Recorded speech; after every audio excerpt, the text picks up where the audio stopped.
New Year's resolutions? I can never keep them.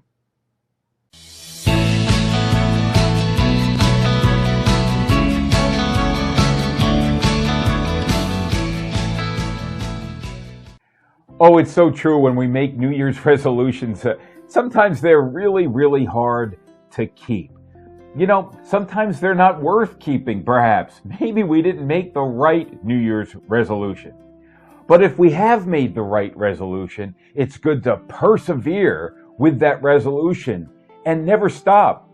Because there are so many things in life that really do take perseverance. They don't happen overnight. They require us to keep on and to keep going day after day, year after year. Let me tell you a little story. Years ago, I used to teach golf. And so, you know, when you start golf, at the game of golf, you're usually not very good at it. So there was one question I remember the students always asking me.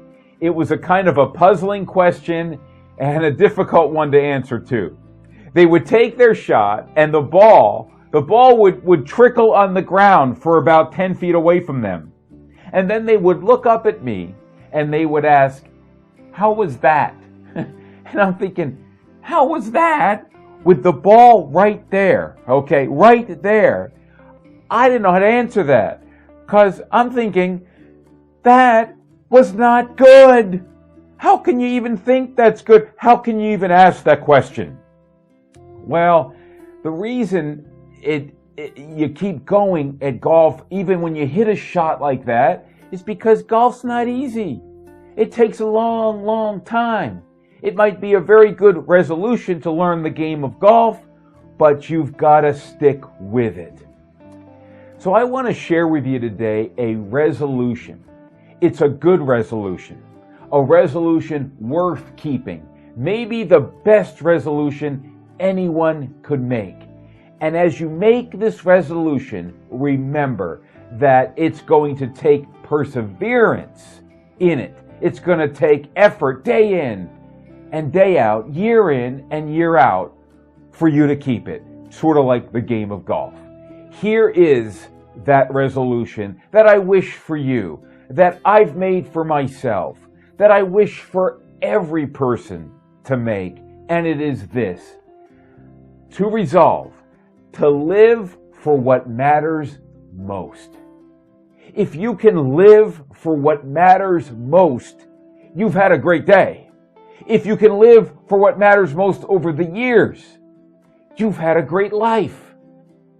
Well, let me share with you what matters most. And it's found in Colossians chapter 3, verses 1 to 2. Take a look at this passage with me.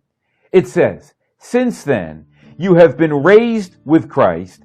Set your hearts on things above, where Christ is seated at the right hand of God. Set your mind on things above, not on earthly things." Okay, so here's what matters most. It's the things above. It's the things of God. It's God's will for your life. It's what pleases God. It's God's presence. It's forgiveness from God. It's the scriptures that God has given to us. These are the things that matter most. So often we don't live for the things that matter most. We live for earthly things. We live for the stuff of earth. We live for the achievements, the pats on the back, the things that fill our ego, the things that fill our wallet. That's what we live for. Well, when we live for the stuff of earth, when we live for the earthly things, we're not living for the things above. And when we're not living for the things above, we're not living for the things that matter most. We're not holding to that wonderful, great resolution of living for the things that matter most. I want to urge you to take this resolution then and make it yours. And say, I'm going to live for the things of heaven. I'm going to live for the things above. I'm going to set my mind on those things. I'm going to set my heart on those things, not on the stuff of earth.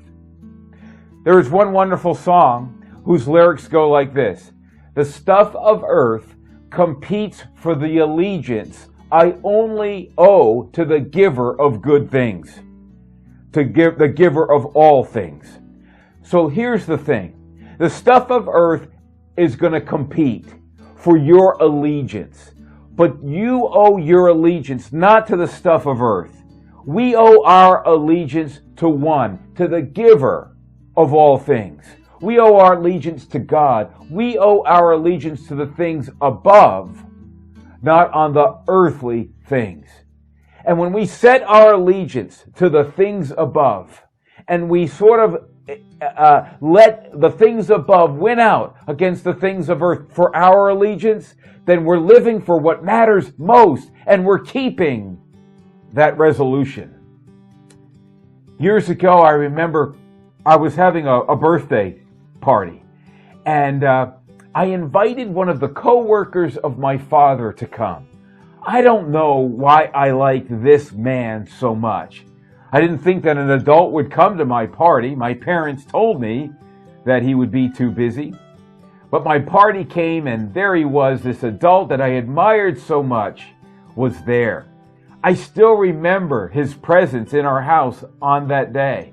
I still remember that he came for my birthday party. Now, I'm not sure what made me admire this guy so much over other people. I can only really remember that I did admire this guy so much over other people.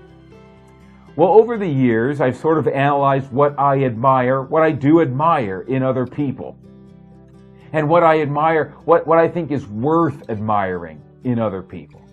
And here's sort of the common thread that I've found. I admire people who live for what matters most.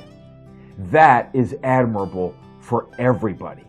I think it's essential. In fact, I think it's the greatest quality that a person lives for what matters most. And as we've looked at today, what that means is living for the things above, not the stuff of earth.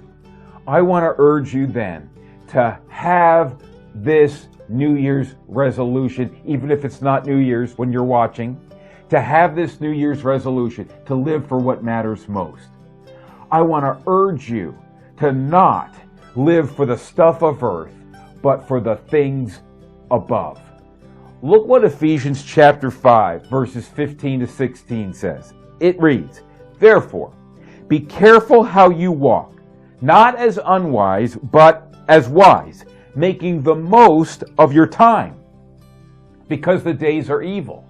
How do you make the most of your time? How do you live as a wise person? Very simple. You live for the things above. You live for the things that matters most. When you keep that New Year's resolution, and when you persevere in that New Year's resolution, then you are living as wise, you are making the most of your time, and you are living in a way that is fully admirable and wonderful, because you're living with perhaps the greatest quality. You're living with the quality of priorities that make sense. You're living with the priority of the things above, not on the things of earth. You're living for what matters most. Friend, believer, live for what matters most. Live for the things above. So glad you were with us today. Great to share God's Word with you, and hopefully some memorable stories. And I hope, truly hope, that is your resolution for life today, tomorrow, and all the days of your life. So good to have you with us. I hope you'll like this video. I hope you'll subscribe to the channel and join us for all of our videos as we look at all of the wonderful things God is revealing to us in His Word. And remember, for every question, there's always an answer.